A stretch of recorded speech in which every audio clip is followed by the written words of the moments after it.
राधे राधे। श्रीमद् भागवत गीता भगवान का गाया हुआ वो ज्ञान है जो आज भी लोगों को सही दिशा दिखाता है। जिस तरह आज हम कई बार तमाम कारणों के चलते अपने कर्तव्यों से विमुख हो जाते हैं और उन समस्याओं से हार कर पलायन करने लगते हैं, उसी प्रकार महाभारत के युद्ध के समय निराश असमंजस की स्थिति में दिखाई देते हैं। तब भगवान श्री कृष्ण ने उन्हें जो दिव्य ज्ञान दिया वो गीता के रूप में हमारे सामने है। इस कलियुग की आपाधापी भरी जिंदगी में आखिर क्यों जरूरी है गीता का पाठ? इस सब को जानने के लिए आपको गीता का पठन नहीं बल्कि मनन भी करना होगा। दरअसल जब भी कोई व्यक्ति कर्तव्य पथ पर चलते हुए व्यक्तिगत, पारिवारिक, व्यावसायिक या फिर ऐसे किसी विचार व्यूह में उलझता है तो उसे उसके माध्यम से सही रास्ता भी प्राप्त होता है। जिंदगी के उस मोड़ पर जब व्यक्ति को कोई रास्ता नहीं सूझता है तब वो खुद को तमाम समस्याओं से घिरा हुआ पाता है। जो कर्तव्य और अकर्तव्य के असमंजस में फंस जाता है तो उस मुश्किल समय में श्रीमद् भागवत गीता उसका हाथ थाम लेती है और उस व्यक्ति का मार्गदर्शन करती है। एक बार माता पार्वती महादेव जी से पूछती है कि किस ज्ञान के बल पर संसार के सब लोग आपको शिव कहकर पुकारते हैं, पूजते हैं, मृगशाला ओढ़े और अपने सभी अंगों पर शमशान की विभूति लगाए और गले में लगाए सर्प मुंडों को माला पहने हुए, इनमें से तो कोई पवित्र नहीं है। फिर आप तब भगवान शिव ने माता पार्वती को उत्तर दिया, हे प्रिय सुनो, मैं अपने मन में गीता का ज्ञान धारण करने से पवित्र माना जाता हूँ। इस ज्ञान की वजह से मुझे बाहर के कर्म नहीं व्याप्त हैं। तब पार्वती जी ने कहा, हे भगवान, जिस गीता ज्ञान की आप ऐसी स्तुति करते हैं उसके स्मरण से कोई कृतार्थ भी हुआ है? तब महादेव ने उत्तर देते हुए कहा, हाँ, इस ज्ञान को सुनकर बहुत से जीव कृतार्थ हुए हैं और आगे भी होंगे। श्रीमद् भागवत गीता के पहले दो शब्द धर्म क्षेत्र, कुरुक्षेत्र। इस जगत में हम जीवन जीते हैं और यही जीवन हमारा कुरुक्षेत्र भी है और धर्म क्षेत्र भी। यही हमारी कर्म भूमि है जहाँ हम अपने कर्तव्यों का निर्वहन करते हैं। अर्जुन जो कि गीता के शुरुआत में जो सबसे महत्वपूर्ण युद्ध को लड़ने जा रहे हैं, लेकिन वो बहुत ही हताश, निराश, ब्रह्म मोह में थे।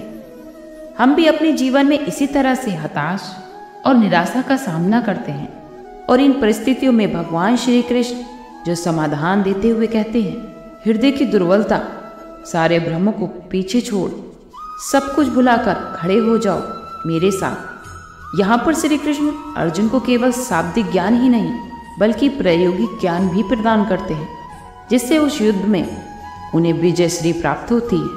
तो यही शुरुआती दो शब्द हमारे जीवन में गुण, प्रेरणा और दिशा प्रदान करते हैं।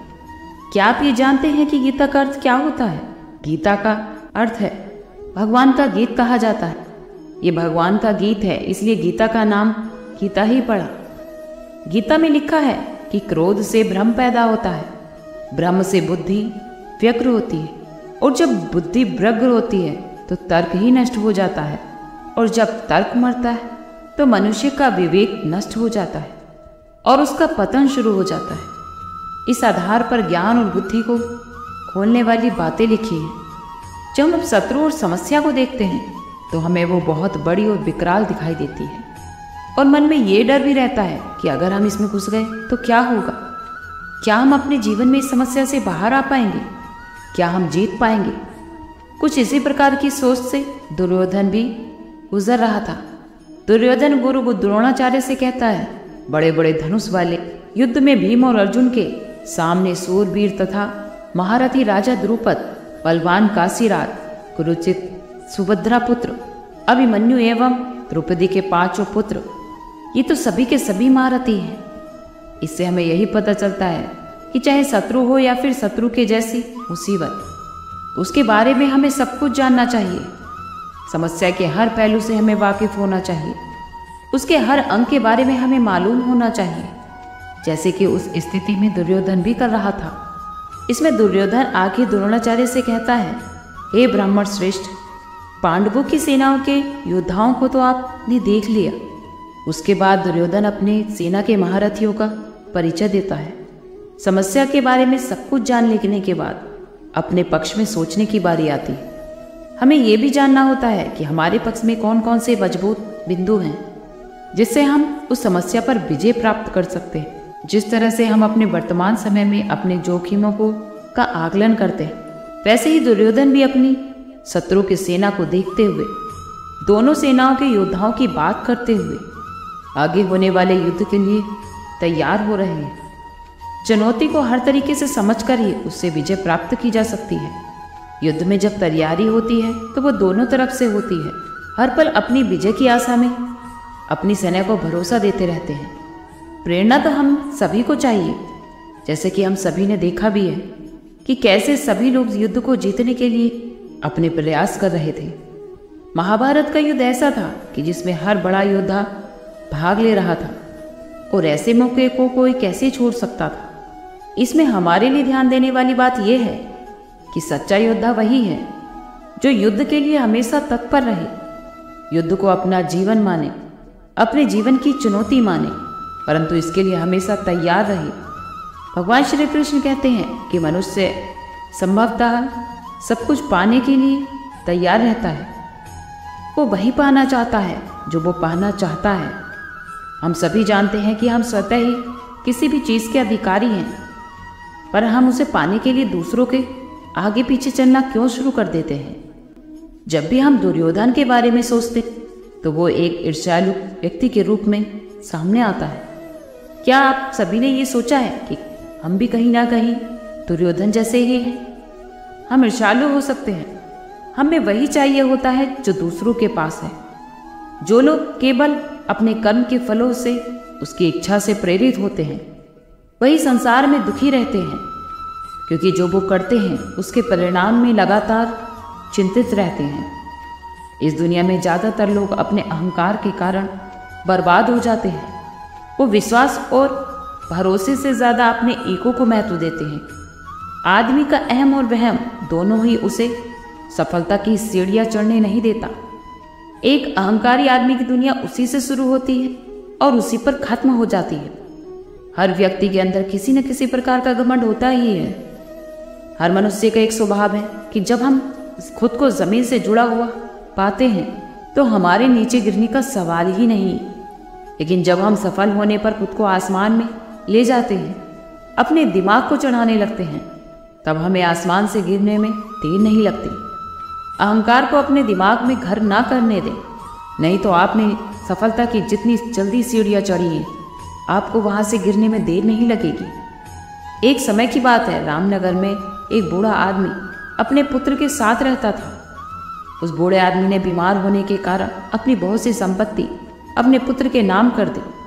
उसने अपनी वसीयत में लिखा कि उसकी सारी संपत्ति उसके मरने के बाद उसके पुत्र की हो जाएगी, और वसीयत के कुछ दिन बाद ही उसकी मृत्यु हो जाती है। संपत्ति इतनी थी कि उसका पुत्र और उसकी आने वाली 7 पीढ़ियां भी बिना कोई काम धंधा किए आराम से खा पी सकते थे, जीवन जी सकते थे। लेकिन उसका पुत्र अभी भी संतुष्ट नहीं था। वो अपने जीवन में अधिक से अधिक धन कमाना चाहता था, इसीलिए उसने अपनी सभी अचल संपत्ति बेच दी और भिन्न भिन्न वस्तुएं खरीदकर उसका व्यापार करना आरंभ कर दिया। भाग्यवश वो कम समय में अधिक सफल हुआ। शीघ्र ही वो पहले से अधिक धनवान हो गया था। उसने इतना धन इकट्ठा कर लिया था कि दूसरे व्यापारी उससे ईर्ष्या करने लगे थे।